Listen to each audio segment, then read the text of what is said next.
আল্লাহর হাবিব বলেন, তুমি বাথরুম থেকে বের হয়ে গেছো, সাথে সাথে তুমি দোয়া পড়ো, গুফরানাকাল হামদুলিল্লাহ ইল্লাযী আযহাবা আন্নিল আযা ওয়া আফানি। ক্ষমা চাই আল্লাহ তোমার কাছে, গুফরানাকা ইগফির গুফরানাকা, হে আল্লাহ আমাদেরকে মাফ করে দেন। মুহাদ্দিসিনে কেরাম লিখেন, বাথরুম থেকে আসার পর আল্লাহর কাছে মাপ চাইতে হবে কেন? কি অপরাধ হয়ে গেছে? বাথরুমে গেছে, টয়লেটে গেছে, এই জন্য কি তার অপরাধ হয়ে গেছে? না না না, অপরাধ ইমানদারের একটা মুহূর্ত আল্লাহর জিকির থেকে খালি থাকতে পারে না। যেহেতু আমি বাথরুমে ছিলাম, এই সময়টা আল্লাহর জিকির করতে পারি নাই, এই সময়টায় আল্লাহ তাসবিহ তাহলিল পড়তে পারি নাই, এই জন্য বের হয়ে আল্লাহকে বললাম, আল্লাহ এই সময়টা যে তোমার জিকির থেকে গাফিল হয়ে গেলাম, তোমার তাসবিহ তাহলিল থেকে যে আমি দূরে ছিলাম, সেই জন্য তোমার কাছে মাপ চাই। আলহামদুলিল্লাহিল্লাযী আযহাবা আন্নিল আযা ওয়া আফানি। সমস্ত প্রশংসা ওই আল্লাহর জন্য, যিনি আমার কষ্টদায়ক বস্তুটাকে আমার পেটের থেকে বের করে দিয়েছেন। এটা যদি আমার টয়লেটের মধ্যে, আমার পেটের মধ্যে জমা হয়ে থাকতো, পেশাবটা যদি আটকায় যেত, বাহির না হতো, তাইলে আমার মরণ ছাড়া কোনো বিকল্প ছিল না। নবী আমাদের এই দোয়া শিখাইছেন, এই দোয়া পড়ে আল্লাহর প্রশংসা করো, আল্লাহ তুমি দয়া করে আমার কষ্টদায়ক বস্তুটা আমার বডির থেকে তুমি সরাই দিয়েছ, তাই সমস্ত প্রশংসা আল্লাহ তোমার জন্য। হাসি দিলে আমরা কি বলি? আলহামদুলিল্লাহ। বৈজ্ঞানিকরা কয়, একটা মানুষ যখন হাসি দেয়, হাসি দেওয়ার সাথে সাথে তার ভিতর থেকে কমপক্ষে 1,00,000 জীবাণু বের হয়ে যায়। 1,00,000 জীবাণু তার ভিতর থেকে বের হয়ে যায়। 1,00,000 জীবাণু আমার আপনার ভিতর থেকে বের হয়ে যাওয়াটা, এটা কি সাধারণ নিয়ামত? আল্লাহর সাধারণ এহসান। সুবহানাল্লাহ। এরপর আল্লাহ বলেন, শুধু বানাইছি, মার বুকে তোমার জন্য দুধ জমাইছি, এরপরে চিকন চাওয়ালের ব্যবস্থা করেছি, শুধু তাই নাই রে বান্দা, তোমার গোটা জীবনটা আমার নিয়ামতের মধ্যে ডুবন্ত। ঠিক না বেটি? বলুন তো দিকে, একটা মুহূর্ত আল্লাহর নিয়ামত ছাড়া, আল্লাহর মেহেরবানি ছাড়া চলার কোনো উপায় আছে? এই যে শ্বাস প্রশ্বাস, শ্বাস ফালায় আবার শ্বাস নি, কে দেন? বৈজ্ঞানিকরা বলেন, যেই শ্বাসটা আমি গ্রহণ করি, এই শ্বাসটা আল্লাহ পাক আমাকে ফ্রেশ শ্বাস, ফ্রেশ অক্সিজেন আমার ভিতরে ঢোকান, আর ভিতর থেকে যেই জিনিসটা বের করে, এটা হলো বিষাক্ত গাছগাছালি খায়া নেয়, ওখান থেকে এটাকে রিফাইন করে আবার নতুন অক্সিজেন আমার ভিতরে ঢোকায়। আল্লামা রুমি রাহমাতুল্লাহি আলাইহি বলেন, মানাবুদেম ওয়া তাকাযা মানাবুদ, মানাবুদেম ওয়া তাকাযা মানাবুদ, লুৎফে তু না গুফতে ইমানি শানু। এ মালিক, আমরা ছিলাম না কখনো পৃথিবীর জমিনে আসবো, তা কোনো কল্পনাও ছিল না। কথা কয় না? আল্লাহ তুমি বড় মেহেরবানি করে, দয়া করে সামান্য একটা বীর্যের থেকে, যার সভ্য সমাজে আলোচনা হয় না, এমন একটা বীর্যের থেকে আল্লাহ পৃথিবীর মধ্যে সবচাইতে সুন্দর করে তুমি আমাদেরকে বানাইছো। সুবহানাল্লাহ। হাল আতা আলাল ইনসানি হিনুম মিনাদ দাহর লাম ইয়াকুন শাইআম মাযকুরা। আল্লাহ বলেন, তোমাদের উপর এমন একটা কাল অতিবাহিত হয়েছে, যা উল্লেখ করার মতো তোমরা কোনো বস্তু ছিল না। একটা নাপাক পানি ছিল, আরে আমি আল্লাহ তার মধ্যে আস্তে আস্তে কারিগরি করেছি। সুবহানাল্লাহ। পৃথিবীর কোনো মানুষের ক্ষমতা নাই, এই আর একটু সুন্দর বল, পৃথিবীর কোনো মানুষের ক্ষমতা নাই পানির মধ্যে কোনো নকশা করার। এটা একমাত্র কেবলমাত্র কে পারেন? আরো জোরে বলতে হবে কে? আল্লাহ বলেন শুধু নকশাই বানায় না, সবচেয়ে সুন্দর করে তোমাদেরকে বানাইছে। সুবহানাল্লাহ। পৃথিবীর কোন প্রাণীকে এত সুন্দর করে বানায় না যেই সুন্দর করে আমি আল্লাহ তোমাদেরকে বানাইছি। এ গোলাম, শুধু বানিয়ে তোমাদেরকে ছেড়ে দেই নাই, এই নাপাক পানিটার মধ্যে আমি আল্লাহ অঙ্কন করেছি, নকশা করেছি। আস্তে আস্তে তার মধ্যে যা যা দরকার তাই আমি আল্লাহ দিয়েছি। তুমি দুনিয়াতে আসবে, তুমি কি খাবে তাও আমি আল্লাহ আগে ব্যবস্থা করেছি। পৃথিবীতে যাওয়ার পর শক্ত কোনো খাবার তুমি গ্রহণ করতে পারবে না, তাই আমি আল্লাহ তোমার মার বুকে তোমার জন্য খাবার রেখে দিয়েছি। যে মার সন্তান হয় না, ওই মার বুকের মধ্যে কিন্তু দুধ জমা হয় না। ঠিক তুমি দুনিয়াতে যাবে, তার তোমার মার বুকে তোমার জন্য সবচাইতে পুষ্টিকর খাবার জমা করে দিয়েছি। মার বুকের দুধ সন্তানের জন্য সবচাইতে পুষ্টিকর, সবচাইতে সুস্বাদু খাবার, রোগ প্রতিরোধ ক্ষমতা সম্পন্ন। সুবহানাল্লাহ।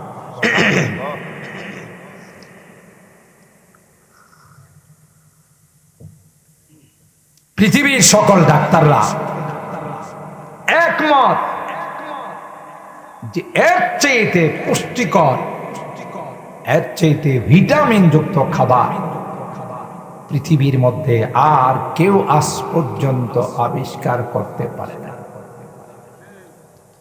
কে দিছেন? জোরে বলতে হবে। এরপরে আল্লাহ কয়, কৃষকরা ধান আবাদ করে, ক্ষেত লাগায়, এর মধ্যে কেউ ইরি ধান করে, কেউ বা অন্য মোটা আটাশ।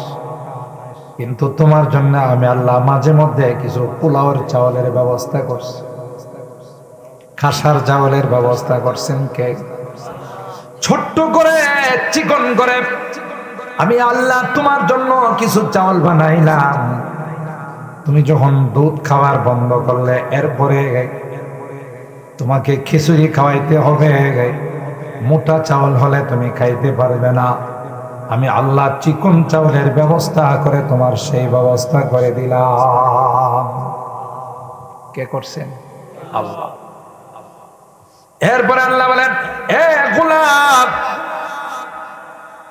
তোমার ভিতরে আমি আল্লাহ এমন সুন্দর মেশিন ফিট করে দিলাম, তুমি যা কিছু খাও, খাওয়ার সাথে সাথে কয়েকদিকে সেটা সাপ্লাই হয়ে যায়।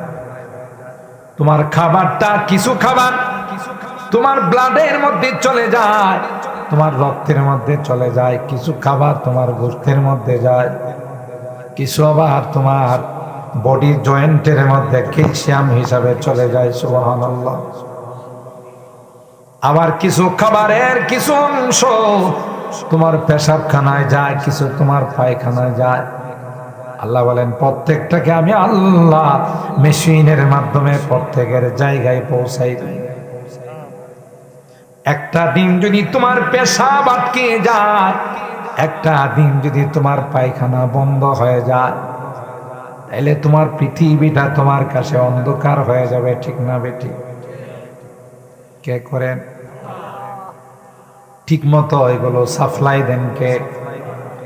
এই জন্যই তো নবী আমাদেরকে শিখাইছেন, যখন তুমি বাথরুমে যাইবা তখন এই দোয়া পড়ে যাও, আল্লাহুম্মা ইন্নী আউযু বিকা মিনাল খুবুসি ওয়াল খাবাইস।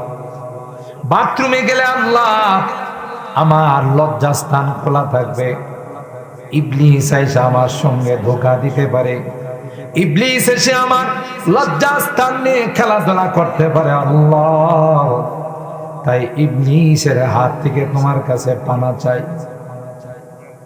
হাদিসের মধ্যে আছে ইন্নাশ শাইতানা ইয়ালআবু বিমাকাইদে বানি আদম, আদম সন্তানের লজ্জাস্থান নিয়ে ইবলীস খেলাধুলা করে। নাউযুবিল্লাহ বলেন। ইবলীস আছে না নাই? নাকি ঘুমাই গেছে? না না, ইবলীস আপনারা যে এখনো অনেকে বসে আছেন, অনেকের কথা ইবলীস বলছে মৌলবি আসবে না, রাত হয়ে গেছে, চলে যাও। তারপরেও যে আপনারা অনেক মানুষ বলতে গেলে গোটা প্যান্ডেলে মোটামুটি ভরা, তাতে ইবলীস খুশি না বেজার? ইবলীস ওই মানুষ যখন বাথরুমে যায়, টয়লেটে যায়, তখন ইবলীস তার ওই লজ্জাস্থান নিয়ে খেলাধুলা করে। ও ভাই, আল্লাহ পাকের হাবিব বলেন তুমি ওখানে যাওয়ার সময় যদি এই দোয়া পড়ে বাথরুমে তুমি ঢুকতে পারো, সাথে সাথে আল্লাহ তাআলা ইবলীসের চোখের মধ্যে পর্দা ফালাই দেয়। দেখছেন এই দোয়াগুলোর কত দাম? আমরা তো এগুলোর গুরুত্ব দিই না। দরকার হয়েছে কাপড় আলগি দিয়ে চলে গেছে, শেষ। আবার জরুরত শেষ, আয়সা বের হয়ে গেছে, কোনো দোয়া টোয়া কিছুই পড়ি না। অথচ এগুলোর মধ্যে যে কত দামি জিনিস আল্লাহর নবী শিখাইছে। সুবহানাল্লাহ। আল্লাহর হাবিব বলেন তুমি বাথরুম থেকে বের হয়ে গেছ, সাথে সাথে তুমি দোয়া পড়ো গুফরানাকাল হামদুলিল্লাহ ইল্লাযী আযহাবা আন্নিল আযা ওয়া আফানি।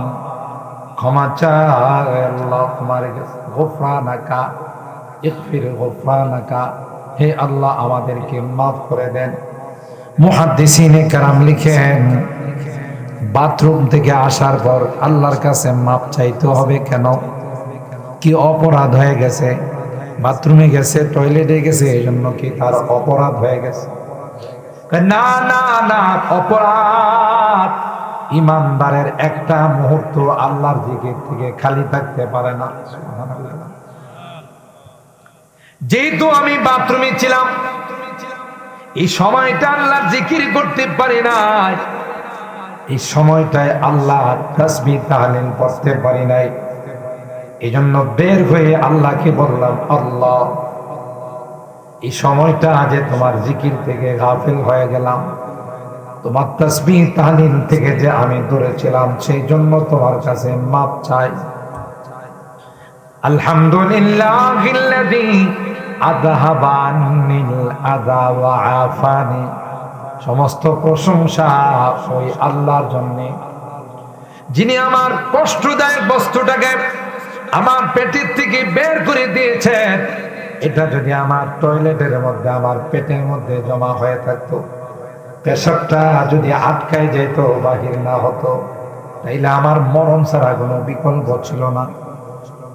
কথা কয় না? তাইলে আল্লাহর প্রশংসা করার দরকার আছে না নাই?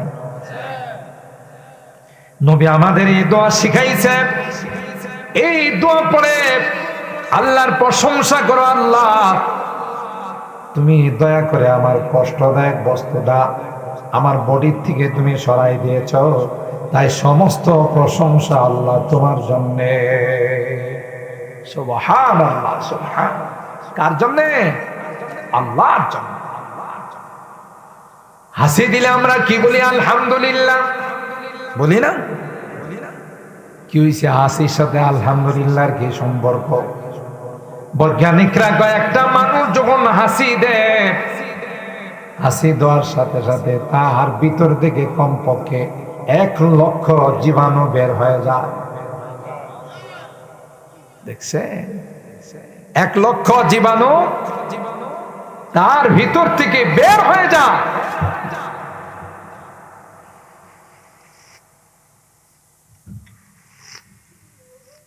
সুবহানাল্লাহ, সুবহানাল্লাহ।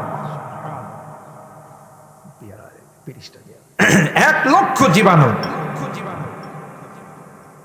আমার আপনার ভিতর থেকে বের হয়ে যাওয়াটা, এটা কি সাধারণ নিয়ামত? আল্লাহর সাধারণ ইহসান। সুবহানাল্লাহ। এরপর আল্লাহ বলেন শুধু বানাইছি মার বুকে তোমার জন্য দুধ জমাইছি, এরপরে চিকন চাওয়ালের ব্যবস্থা করেছি। শুধু তাই নাই রে বান্দা, তোমার গোটা জীবনটা আমার নিয়ামতের মধ্যে ডুবন্ত। ঠিক না বেটি? বলুন তো দিকে, একটা মুহূর্ত আল্লাহর নিয়ামত ছাড়া, আল্লাহর মেহেরবানি ছাড়া চলার কোনো উপায় আছে? এই যে শ্বাস প্রশ্বাস, শ্বাস ফালায় আবার শ্বাস নি, কে দেন? বৈজ্ঞানিকরা বলেন যেই শ্বাসটা আমি গ্রহণ করি, এই শ্বাসটা আল্লাহ পাক আমাকে ফ্রেশ শ্বাস, ফ্রেশ অক্সিজেন আমার ভিতরে ঢোকান, আর ভিতর থেকে যেই জিনিসটা বের করে এটা হলো বিষাক্ত গাছগাছালি খায়া নেয়, ওখান থেকে এটাকে রিফাইন করে আবার নতুন অক্সিজেন আমার ভিতরে ঢোকায়। কোনদিন কি আল্লাহ বিল নিছেন? অক্সিজেনের কোনো বিল পাঠাইছেন? অথচ হাসপাতালে রোগী ভর্তি থাকলে বিল নেয় না? কম নেয় না বেশি নেয়? বেশি। এক সপ্তাহ, দেড় সপ্তাহ, এক মাস ভর্তি থাকলে বাড়ি ঘরের সব জমি জমা বিক্রি করেও বিল পরিশোধ করা যায় না। কি হয়েছে? কই যে মেশিনটা দিয়ে আপনাকে কৃত্রিম শ্বাস প্রশ্বাস দেওয়া হয়েছে, এটা অনেক দামি মেশিন। আল্লাহ যদি কয় আমার এক মাসের বিল, উপায় আছে? আল্লাহ ইহসান, হাল জাযাউল ইহসানি ইল্লাল ইহসান।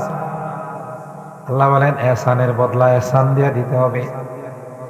কি ইহসান?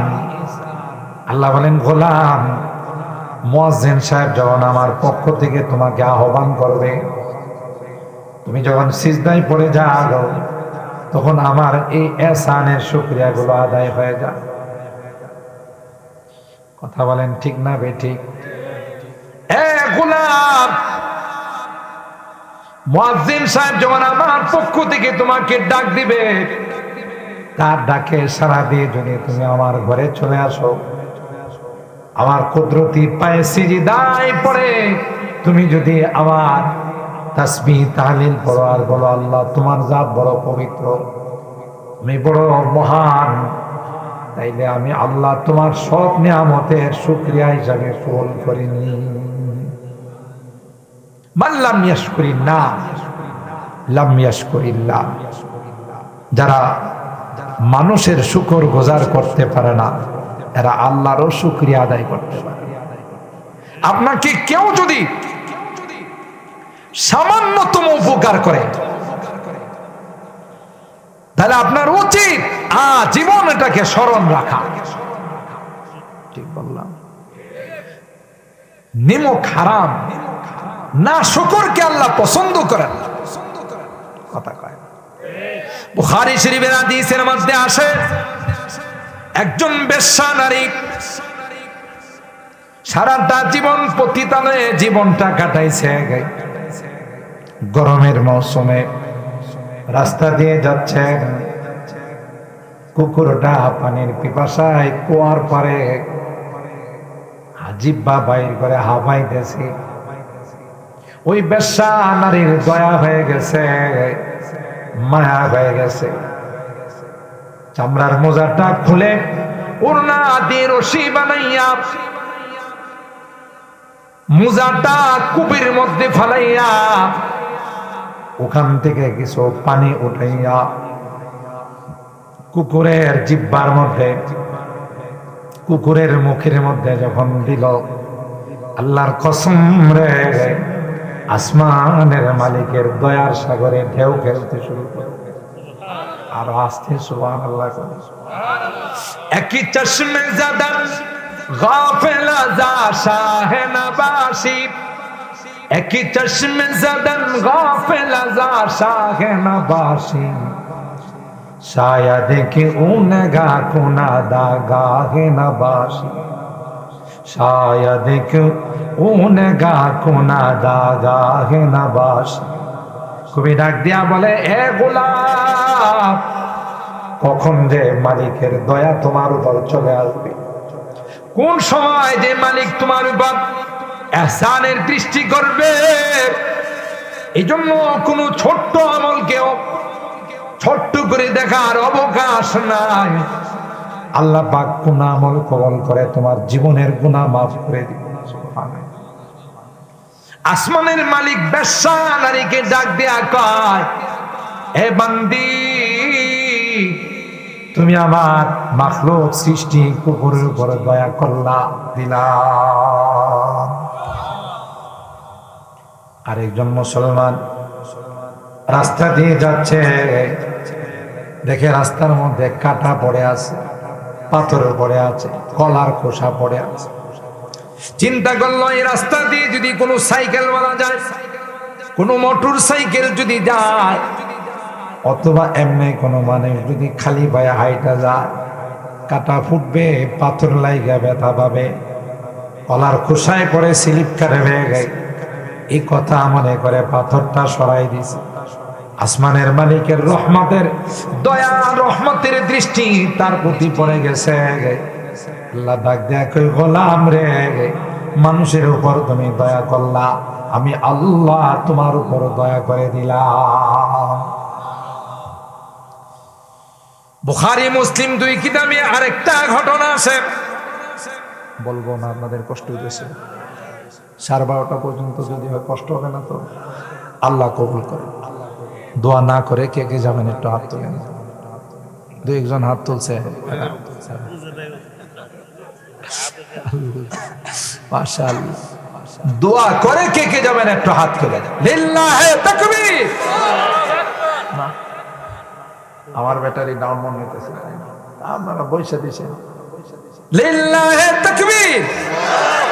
কোরআন সুন্নাহর আলো, কোরআন সুন্নাহর আলো। লিল্লাহি তাকবীর। হাত নামান, আল্লাহ হাত কবুল করেন। এই তো আর 20টা মিনিট, অসুবিধা হবে? আমি আমার কথার ফিনিশিং টানবো। আয়াত পড়ছি আর হাদিসের একটা অংশ। আল ইহসান যুব সমাজ। আজকে ধন্যবাদ জানাইতে হয়, মুবারকবাদ জানাইতে হয় আমার যুবকরা যে বিশাল আয়োজন করে। গতকাল মুন্সিগঞ্জে এক মাহফিল আমি, এর আগে আমি বলছি 50 থেকে 60,000 মানুষ বলতে গেলে, বিশাল প্যান্ডেল। পরে আমি খবর পাইলাম যে পরিমাণ পুরুষ তার ডাবল হয়েছে মহিলা। আর আসতে সুবহানাল্লাহ, বসিওরা এলাকায় সুবহানাল্লাহ জোরে করলে তো আবার সরার থানার থেকে পুলিশ আসবেন। হ্যাঁ, এই ভয়ে হয়তো আপনারা আসতে করতেছেন, হুজুর যদি পুলিশে ধরে নিয়ে যান তো ঢাকা গেলে থাকবে। এই জন্য মানে আপনারা আসতে সুবহানাল্লাহ। আর একটু আসতে পান, আরো আসতে, আর একটু আসতে।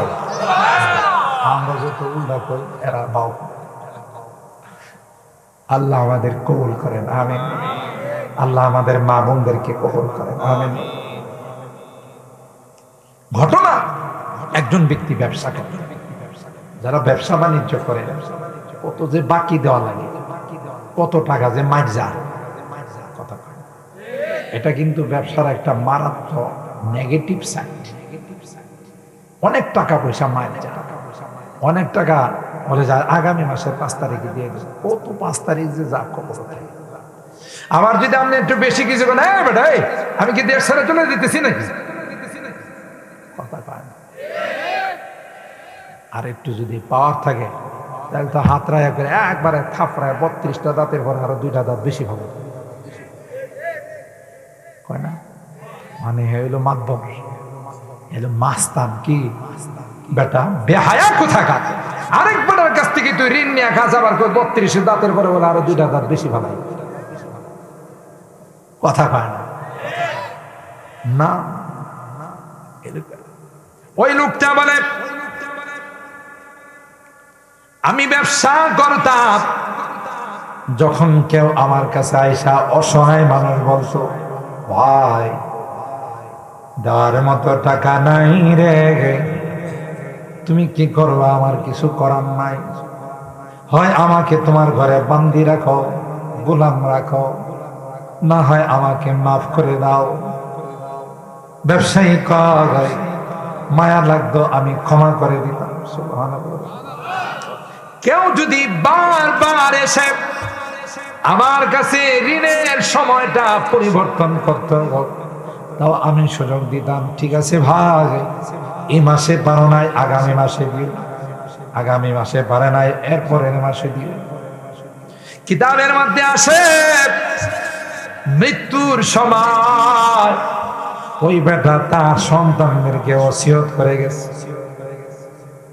তোমরা যখন আমার ব্যবসা করবা রে, আমার মতো কিন্তু তোমরা মানুষের সাথে আচরণ কইরো, রুক্ষ আচরণ কইরো না, কর্কশ ব্যবহার কইরো না। মৃত্যুর পরে তার সন্তানগুলো স্বপ্ন দেখে অনেক সুন্দর ফুল বাগানে হাসি খুশিতে চলাফেরা করে। সুবহানাল্লাহ বলে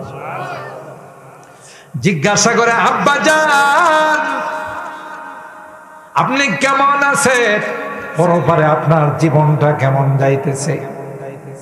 তিনি মুচকে হাসি দিয়া কয়, আল্লাহ বড় ভালো রাখছেন, জান্নাতে দিচ্ছেন।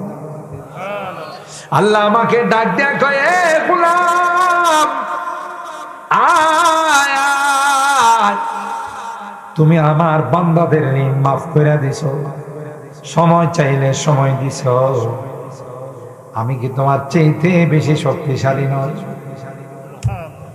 আমি কি তোমার চাইতে বেশি ক্ষমতাবান নয়?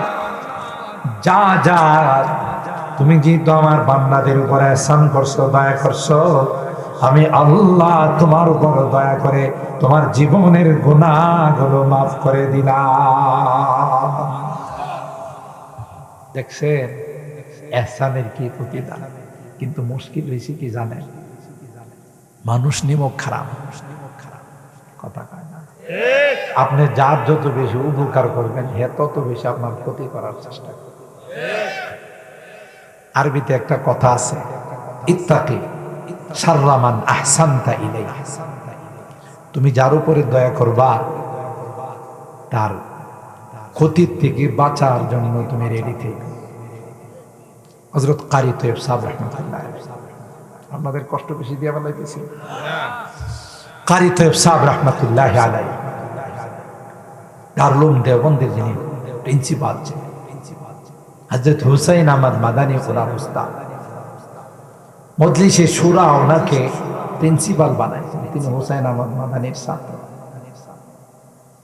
প্রিন্সিপালের গদিতে বসে না, সাইডে বসে থাকে। উস্তাদের সামনে আমি আমার গদিতে বলবো, এটা আমার লজ্জায়। সুবহানাল্লাহ। আগে উস্তাদের এহতেরাম ছিল, ইজ্জত ছিল, সম্মান ছিল, এই জন্য বিদ্যাও ছিল। এখন নাই কিচ্ছু।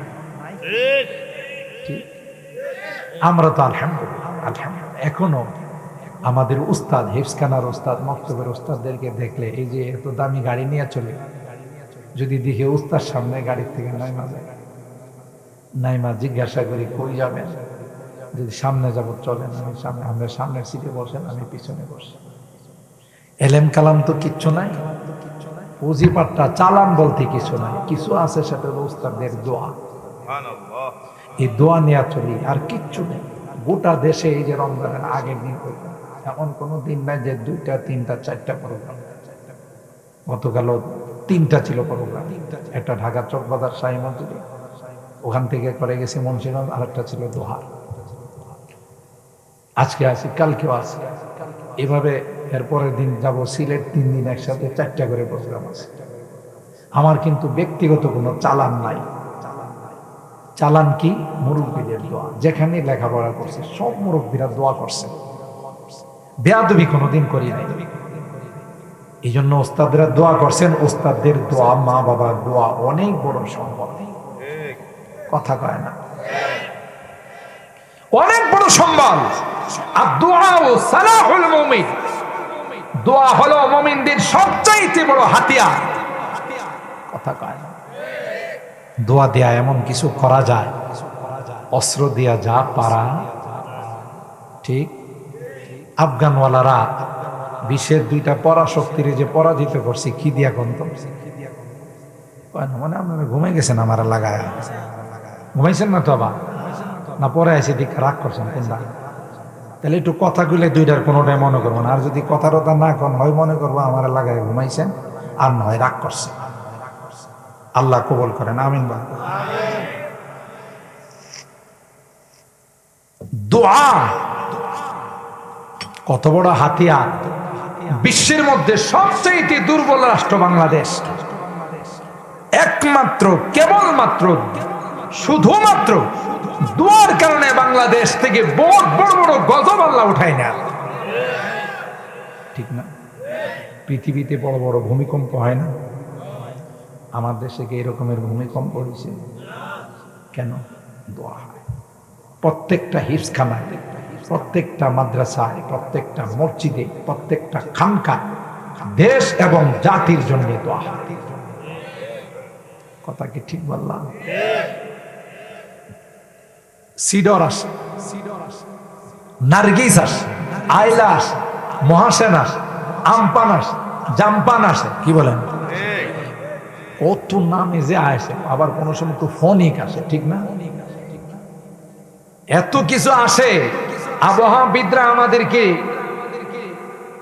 সংকেত বার্তা পাঠায় যে 300-400 কিলোমিটার বেগে আসবে, যা পাইবে সব শেষ করে নিয়ে যাবে।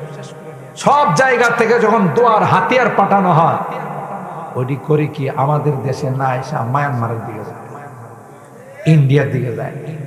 কিরে এদিকে যাইবে না? খুব বাপরি বাপ, যে হাতিয়ার ওরা ব্যবহার করছে না পারবো না। সুবহানাল্লাহ। কালকে কয়েন, কালকে কয়েন, কালকে। আর দুআউ সালাহুল মুমিন। আরে মুফতি আমিনী রাহমাতুল্লাহ আলাইহি আমার অনেক বয়ানে বলি, তিনি প্রায় বলতেন, মিয়া সাহেব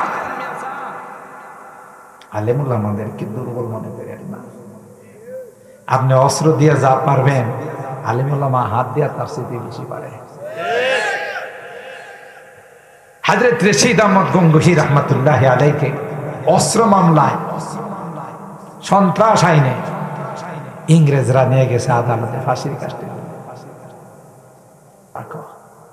আর অনেক অস্ত্রই রাখি, তবে একটা অস্ত্র সাথে আছে, এটা কি দেখবেন? ও বেটা পারে না, চেয়ার থেকে বইরা যা, কাঁপা শুরু। ও অস্ত্র নিয়েছেন এনে বলা হয়, বুঝেন? কাঁপা শুরু। হে অস্ত্র এনে ফাঁসিব, বলো অস্ত্র লয়া ঢুকছে, যদি অস্ত্র মেরা দেয় আমারে। তখন করে অস্ত্র আছে সাথে, দেখবে একটু দেখা। পকেট থেকে তাসবিহটা বাইর করছে, সুবহানাল্লাহ কম না?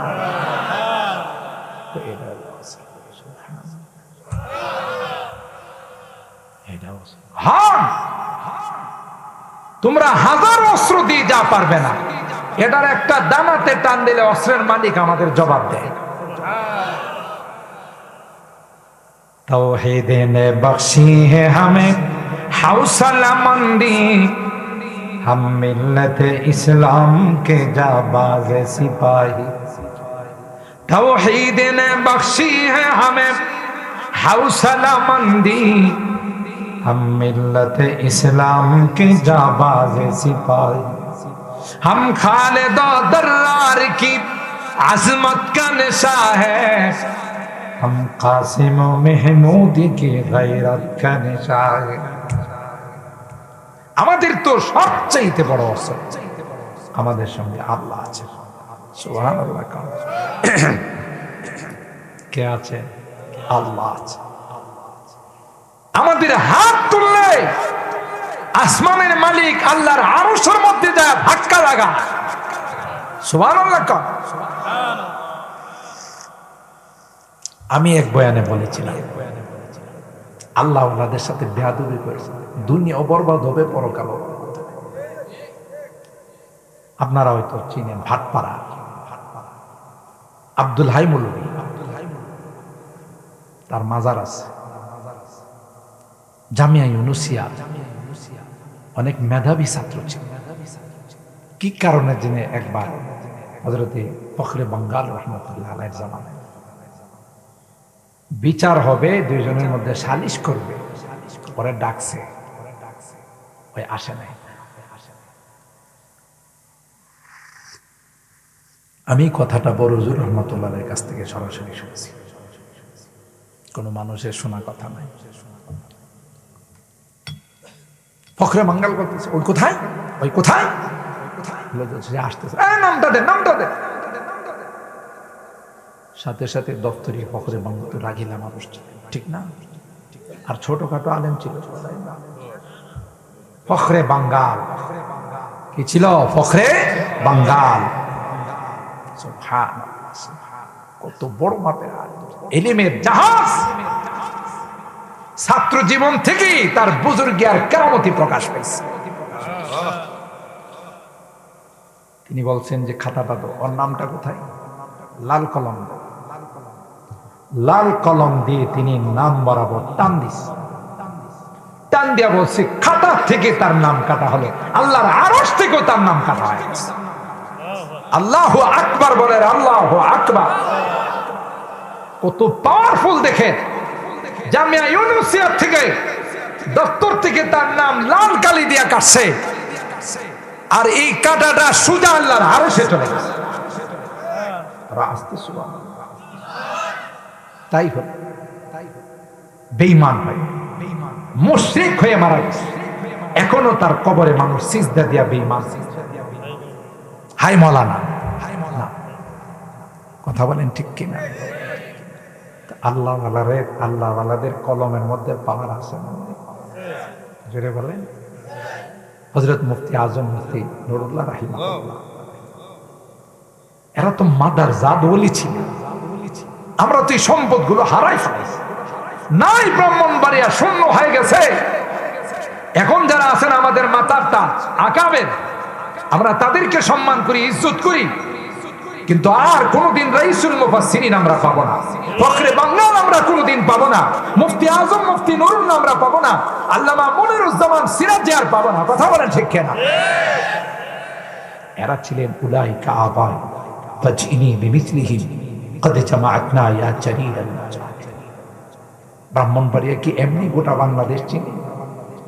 বাংলাদেশের সকল মুরব্বীরা জামিয়া ইউনুসিয়াতে আগে আস্তানা গাড়ছে।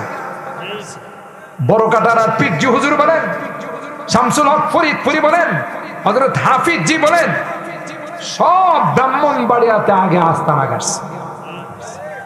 কি মনে করেন ব্রাহ্মণবাড়িয়ার মানুষকে কি সারা বাংলাদেশ এমনি ভয় পায়? সন্ত্রাস, ডাকাত, ইমানি তাকত দেখে মানুষ ভয় পায়। বাংলাদেশের মানুষ বলে, এদেশে যদি কখনো ইমারতে ইসলামিয়া কায়েম হয়, এদেশে যদি কখনো হুকুমতে ইসলামিয়া কায়েম হয়, এদেশে যদি কখনো কলমার পতাকা উত্তোলিত হয়, এটা সর্বপ্রথম ব্রাহ্মণবাড়িয়ার জমিন থেকে উত্তোলিত হবে, ব্রাহ্মণবাড়িয়ার জমিন থেকে উত্তোলিত হবে।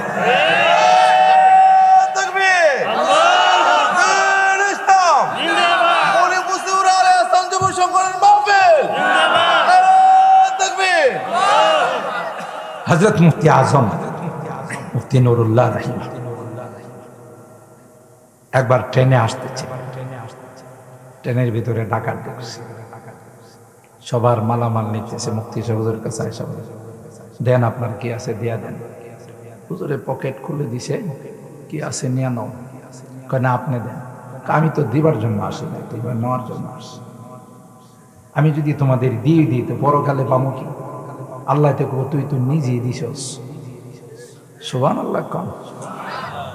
আমরা তো হলে পায়জামা গরম, বলে যে ভাই একটু বসেন, আমি আগে কাদিয়ান অফিস থেকে আসি। কাদিয়ান অফিস চিনেন তো? এই বাথরুম মাদ্রাসার বলবেন, এরা জিজ্ঞাসা করে দেখেন, এরা যখন একটা কই যাস, কাদিয়ানি অফিসে যায়। মানে বাথরুম রে কি বানাইছে? কারণ আছে, কারণ কাদিয়ানিদের যে মির্জা গোলাম আহমদ কাদিয়ানি হারামজাদা, এই হারামজাদার থেকেই তো এখন যে বর্তমান পশ্চিমারা ট্রান্সজেন্ডার লিঙ্গ পরিবর্তনের যে স্লোগান দেয়, এই হারামজাদার থেকে শিখছে। এই হারামজাদা এতটাই তারসিরা ছিল, তারসিরা বুঝেন তো? এতটাই হারামজাদা তারসিরা ছিল, কখনো কয় আমি আসলি নবী না, ছায়া নবী। হ্যাঁ বলে ছায়া নবী, নবীর ছায়া বলে, করবেন না নাউজুবিল্লাহ। আপনারা বোধ আমার বদ্ধ দিতেছেন যে মৌলবীর তো কথাবার্তার সাইজ বেশি ভালো মনে হইতেছে না রে, কইছিল 12:30টায়, আমরা মনে হয় 12:30 বার করে দিব। যদি 10 মিনিট বেশি হয় তাহলে বদ্ধ দিবেন। যুবকরা কত কষ্ট করে, শিডিউল পায় না। আমিও আমার এই ভাতিজা খুব বারবার রিকোয়েস্ট করার পরে আমি বলছি যে আমি চেষ্টা করবো 11টার ভিতরে চলে আসার, একটু দেরি হয়ে গেছে। তো যুবকদের মনে আগ্রহ আছে না নাই? আর আপনারা যারা ঘুম বাদ দিয়া বসে আছেন, এটা কি আমার জন্য না আল্লাহর জন্য? আর একটু জোরে বলেন, কার জন্যে? এই মির্জা গোলাম আহমদ কাদিয়ানী এক এক সময় এক এক কথা বলেন, ঠিক কি? কখনো কয় আমি নবী, ওই যে খুঁটির জোরে পাতা কুদে, একটা কথা আছে, পাতা যে কুদে কার জোরে? পাটা জানে যে আমার যে খুঁটি দিয়ে বাইন্দা রাখছে, 1000 কুদলেও লাভ হইব না। দেখুন কিছু চিকন টাইপের মানুষ আছে, ওগুলো বারুদের মতো জয়লা উঠে, গায়ে কিন্তু হাড্ডি ছাড়া কিছু না, কিন্তু লাভ দেখলে মনে হয় যে এক লাভ দিয়ে আসমানে উঠে যাবে, সাপ ওরে শেষ করে বললাম। অথচ এর একটু সারেন না, আসতে দেন না। এরা আমার হাত বসাইলে এরপর বাকি কোনো কিছু খুঁজা পাওয়া যাবে কিনা। একটু পাতলা মানুষ যারা, ওরা কিন্তু লাফালাফি বেশি করে, কথা পায় না। এটারে কয় খুঁটির জুড়ে। আবার পাতলা মানুষ যারা আছে, আবার আমার রাগ করেন না যে হুজুরে আমার বিরুদ্ধে বয়ান করে গেল, তাহলে তো আর বয়ানই করা যাবে না, ঠিক না? ইমাম সাহেব মসজিদে বয়ান করছে সুদের বিরুদ্ধে। কার বিরুদ্ধে? নামাজের পরে সেক্রেটারি সাহেব ডাক দেন, হুজুর আমি টুকটাক সুদের ব্যবসা করি, আপনার বুঝে গেল, কথা কয় না। হুজুর কয় না আমি তো জানি না। জানেন না? আমি তো দেখছি, আমার দিকে বারবার যে চাইছেন, তো বুঝে পালাইছে যে আমার টার্গেট করে বলবে। ইমাম সাহেব সরি মুড়ি কয়, না ভাই আমি আসলে জানি না। ঠিক আছে, এবারের মতো সতর্ক করে দেওয়া। আবার যদি সামনে শুনি যে সুদের বয়ান করছেন, তাহলে ডাট্টি গোল আলা তুল, কথা কয় না।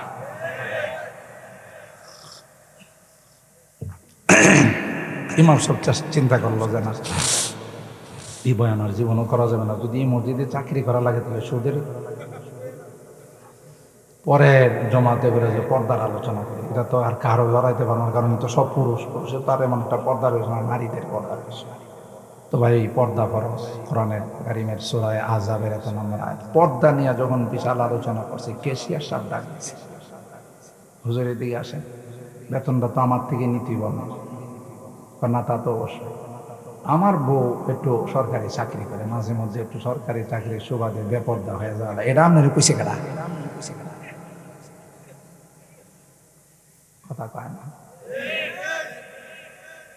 ইমাম সাহেব কয়, হায় রে আল্লাহ, বয়ান কোন দিক দেন? কথা কয় না। কোন কোন মসজিদে কমিটি ইমাম নিয়োগ দিয়া বলে, হুজুর শুনেন, আসমানের উপরের বয়ান করবেন আর জমিনের নিচের মাঝখানের কোনো কথা কিন্তু বলা যাবে না, কথা কয় না। কোন জায়গা? আসমানের উপরে যত কথা আছে সব কম, বিভিন্ন সময়ে বিভিন্ন নোংরা কালচার আবিষ্কার করে, ঠিক কিনা বলে? কখনো 31 মে, কখনো ভ্যালেন্টাইন্স ডে, আবার এখন নতুন নোংরা আবিষ্কার করছে ট্রান্সজেন্ডার। তুমি মনে করছো পুরুষ, নারীরে বলতেছে তাহলে তুমি পুরুষ হয়ে গেছে। তুমি মনে করছো আমি নারী, হে পুরুষ তুমি নারী হয়ে গেছো। মাথার মধ্যে গোবর আছে, গোবর। কেউ বললে কি নারীর থেকে পুরুষ, পুরুষ থেকে নারী? হ্যাঁ, বাপে বানাইছে নারী? কে বানাইছে? পুরুষ বানাইছেন কে? এটা একটা ধোঁকা, সমকামিতাকে বৈধতা দেওয়ার জন্য এদেশের যুবক যুবতীদেরকে নাস্তিক আর মুরতাদ বানানোর জন্য, চরিত্রহীন বানানোর জন্য বিশাল ষড়যন্ত্র। এই মির্জা গোলাম আহমদ কাদিয়ানী কখনো কই সায়ান, মনে আছে? কখনো কয় আমি নবী না, আমি মাহদি। মাহদি তো শেষ যুগে আসবে, আমারই মনে করেন শেষ যুগে। আবার কিছুদিন গেছে বড় না, আমি মাসি ঈসা। ইয়া আল্লাহ, তুমি তো একটু আগে মা দিয়াছিলা, কোনা এখন আবার ঈসা হয়ে গেছে। ইয়া আল্লাহ, তার সিরা শেষে কয় আমি মরিয়ম। কি কয়? ইয়া আল্লাহ, তুই মরিয়ম হইলে কেমনে? তুই তো পুরুষ। কোনা আমি নারী হয়ে গেছি। ওই যে ট্রান্সজেন্ডারের মতো লিঙ্গ পরিবর্তন করে দিছি। তো একজন প্রশ্ন করে, আরে তুমি বলো কি নারীদের তো মাসিক কিছু সমস্যা আছে, বা আমারও সমস্যা, তার আছে না, সব লিক হয়ে গেছে। এই জন্য আল্লাহ পৃথিবীর মানুষকে দেখাইছে যে ওরে আমি টয়লেটে ফালাইয়া মারছি। পৃথিবীর কোন নবী টয়লেটে করে মরে নাই। টয়লেটে মারা যাওয়া মানি হলো হে নবী নয়। কথা বলেন ঠিক কেন? মোহাম্মদ পে নিসাওয়ার জান করনা आईन ईमान उन्हीं की इज्जत हुर्मत पे मरना आईन ईमान। अल्लाह अकबर। भटकता ही रहेगा उनके दामाद जिसने भी छोड़ा कि उनकी सुन्नत अतहर पे चलना आईन ईमान है। मोहम्मद पे निसा वरजान करना आईन ईमान है। उन्हीं की इज्जत हुर्मत पे मरना आईन ईमान है। गर कोई हो कादियानी और जिक्री और परवेज़ी वो है मलऊन उनके सर को चलना आईन ईमान है। अल्लाहु আকবার। আল্লাহর হাবিবের ইজ্জতের উপর যদি জান দেওয়া যায়, খাতমে নবুয়তের উপর যদি কেউ আঘাত করে, সাথে সাথে তার জিহ্বা টেনে বের করে ফেলতে হবে। এটাই হলো ঈমানের পরিচয়। কথা বলেন ঠিক না? মুহতারাম হাজিরিন, বলতেছিলাম যে কথা হযরত মুফতি আজমের কথা মনে আছে না? ভুলে গেছেন? তিনি বলতেছেন, তোরা নীতি আইসোস নিয়ে যা, আমি তো দিতে আসি নাই। সুবহানাল্লাহ। একটা ডাকাত না, আপনি খুলে দেন না, আমি খুলে দেব না, তুই নিয়ে আস। এই করতে করতে করতে গাড়ি ঢাকা থেকে নরসিংদী থেকে আস্তে আস্তে ব্রাহ্মণবাড়িয়া স্টেশন আইসা উঠছে। সুবহানাল্লাহ কইবেন না? হ্যাঁ, সাথী সঙ্গীরা সব নাইমা গেছে। হ্যাঁ, বয়া বয়া কইতেছে, দেন নে, আমি দিবার লেগাইছি না, তুই নিবার লেগাইছিস নে, কামনে দেন, কানা দিব না নে। সবাই এখন স্টেশনে, হুজুর কি হয়েছে? কইবার আমার ঘড়িটা নিবার চাইতেছে। আমি বলছি, তুই নে, খুললে না, আমি বলে দিতাম। কিরে তুই পর্যন্ত আইলে কেন? এখন তো সবাই মনে করেন পাইকারি মায়ের জন্য রেডি হয়েছে। পাইকারি মায়ের তো বুঝেন, পাইকারি মায়ের জন্য যখন সবাই রেডি হয়েছে, হুজুর কন্যা এরে জিগাই, তুই ডাকাতি করতে আসছিস, তুই আমার সাথে তর্কাতর্কি করতে করতে আমার বাড়িতে এসে পড়ছ। আমি কিছু বুঝতে পারি না। আর আস্তে আল্লাহওয়ালাদেরকে পৃথিবীর সবাই ভয় পায়, এবং আল্লাহওয়ালা ছিলেন মুফতি আজম, মুফতি নুরুল্লাহ রাহিমাহুল্লাহ, অনেক বড় আল্লাহ। আরে আমাদের আকাবের যারা, আমি অনেক বয়ানে বলি, বড় হুজুর রহমাতুল্লাহ আলাইহি সংগ্রামের সময় কিছু পথভ্রষ্ট মুক্তিযোদ্ধা, সবাই না, যারা লাইনচ্যুত ছিল, কে বা কারা বলছে এখানে রাজাকারের আড্ডা। ওলামায়ে কেরাম তো উর্দু জানেন না, তো এরা তো পাকিস্তানি, এরা উর্দু যারা বলতে পারতো, এরার সাথে তো উর্দুতে কথা বলেন। যেমন আমাদেরকে জিজ্ঞাসা করতো, কে তো মুসলমান, তা আমরা বলতাম, হ্যাঁ আমি পাক্কা মুসলমান। মানে কে মুসলমান কে হিন্দু এটা তো চেনা যায় না, কারণ আমরা তো রাস্তাঘাটে বের হইলে চেনার কোনো উপায় আছে? জিজ্ঞাসা করতো, হ্যাঁ मैं पक्का मुसलमान। ठीक है मुसलमान है तो तेरा कलमा मत कला इलाहा इल्ला अंता सुब्हानका इन्नी कुन्तु मिनज़ जालिमीन।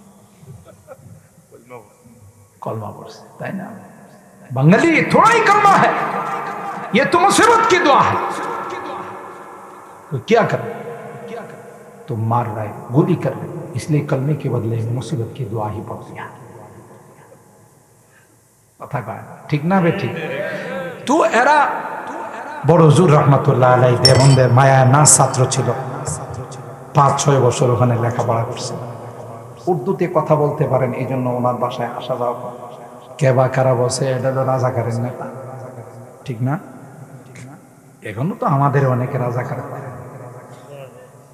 এই হুজুরের রাজাকার কয় আমার রাজাকার টুপি দাড়ি দেখলি রাজাকার আর এরকমের কিছু পথভ্রষ্ট লোক আছে না নাই এদেরকে ক্লিয়ারলি বলে দিতে চায় না ওলামায়ে কেরাম রাজাকার নয় এদেশের বিরুদ্ধে যদি কখনো যুদ্ধ শুরু হয় এদেশের 1 ইঞ্চি মাটি রক্ষা করার জন্য সর্বপ্রথম শত্রুর মোকাবেলা যারা করবে এরা ওলামায়ে কেরাম তুমি তো উড়াল দিয়া চলে যাবা তোমার সেকেন্ড হোমে তোমার সুইস ব্যাংকে যে টাকা আছে ওখানে চলে যাবে কথা কয় না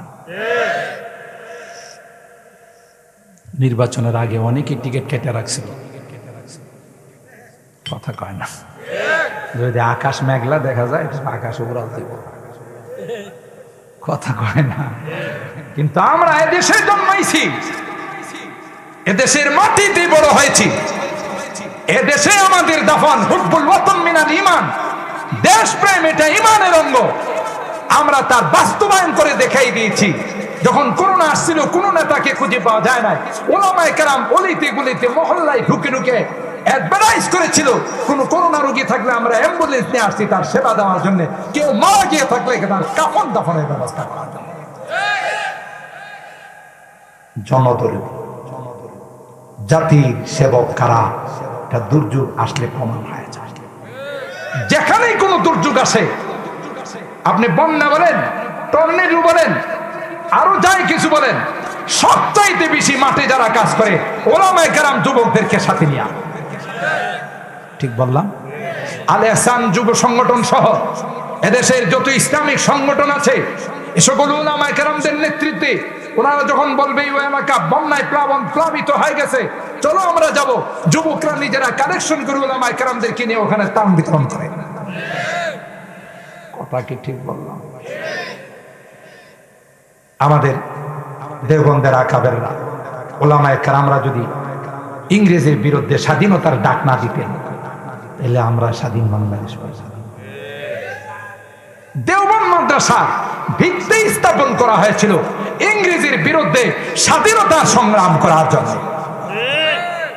ইসলাম কে ইস মারকাজ সে হুই ইসলাম কে ইস মারকাজ সে হুই तकदीस आया आजादी की अल्लाहु আকবার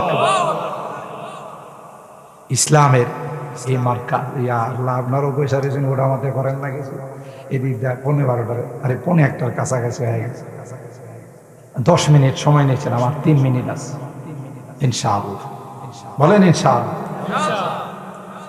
বলতেছে কবি এই যে ইসলামের এই মার্কা দারুল উলুম দেওবন্দ থেকে সর্বপ্রথম স্বাধীনতার ডাক আসছে ইসলাম কে ইস মারকাজ সে হুই तकदीस आया आजादी की इस बाम हरम से गूंजी है इस बाम हरम से गूंजी है सौ बार आजादी की इल्म हुनर का गहवारा तारीख का वो शहबारा है हर फूल आए के शोला है हर सरवया में नारा है এই জন্য কথাবার্তা বলার আগে ইতিহাস পড়া নি ইতিহাস না পড়া কিছু বইল না কথা বলেন ঠিক না বেঠিক আল্লাহ পাক বলেন যুগে যুগে যুবকদের অনেক অবদান ইসলামের জন্য ছিল যেমনটা আসহাবে কাহাবের যুবকদের কথা আল্লাহ বলেন আজকেও যারা বর্তমান যুগে যারা বিভিন্ন যুব কাফেলা গঠন করে ইসলামের খেদমত করে যাচ্ছে, তাফসীর মাহফিল, আওয়াজ মাহফিলের ইসলামী মহাসম্মেলনের আয়োজন করে যাচ্ছে, এরাও আমার ওই সকল যুবকদের উত্তরসূরি। সুবহানাল্লাহ। যে যুবকের জন্য আল্লাহ আরশে আজিমের নিচে ছায়ার ব্যবস্থা। তাহলে মুহতারাম হাজরিন, আল ইহসান যুব সংগঠন আজকে যে সুন্দর আয়োজন করেছেন, আমি তাদেরকে মোবারকবাদ জানাই। আর এই কথা বলে যাব, শুধু ইসলামী মহাসম্মেলন করে আমরা যদি মনে করি আমার কাজ এখানে কমপ্লিট না, আপনারা যেমন আজকে সুন্দর আয়োজন করেছেন, এর থেকে আমাদেরকেও পণ করে নিতে হবে যে আমরা একজনও নামাজ ছাড়া থাকবো, ঠিক কিনা বলেন? এবং এই বসিউড়া এলাকায় কোন ডেস্ক, কোন রকমের ডিজে পার্টি, কোন রকমের বিবাহের অনুষ্ঠানের মধ্যে কোনো নাচ গান হতে দেব না, কথা বলেন ঠিক কিনা? আমি বহু এলাকায় গিয়েছি, ক্লিয়ারলি মাহফিলে যুবকরা ঘোষণা করে দিয়েছে। সিলেট একটা এলাকা আছে হরিপুর, হযরত আব্দুল্লাহ হরিপুরি রাহিমাহুল্লাহ, তিনি থাকতে বলে গেছেন যত পর্যটক এখানে আসবে, যত পিকনিকের বাদ যাবে, যদি আমার এই বাজার এলাকায় কোনো মাইক বাজে, কোনো কথা নাই, তাদেরকে আটকাই রাখবে।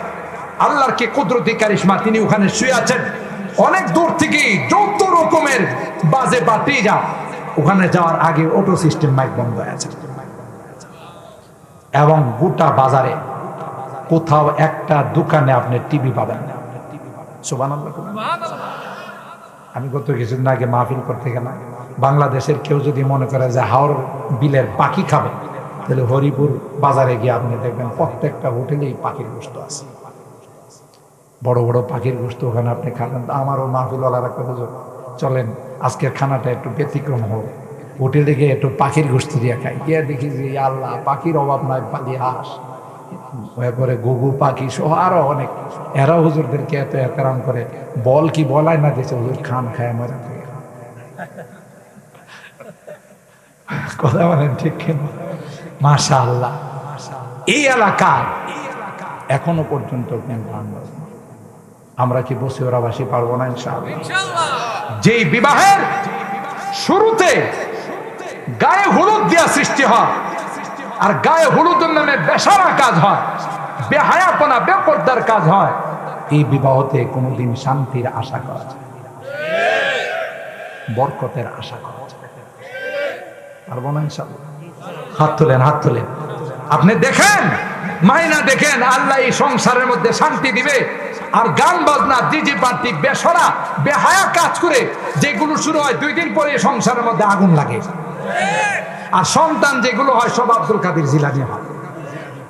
জি বলে, গান বাজনার দ্বারা যত সন্তান হবে সবগুলো এরশাদ শিকদার হবে, টুকাই সুমন হবে, পিচ্চি হান্নান হবে, কালা জাহাঙ্গীর হবে, তসলিমা নাসরিনের মতো মুক্তাদ হবে, ঐশীর মতো বদমাশ হবে। কথা বলেন ঠিক কিনা? আল্লাহ আমাদের কবুল, আল্লাহ এই মাহফিলকে কবুল। আমার এই কলিজার টুকরা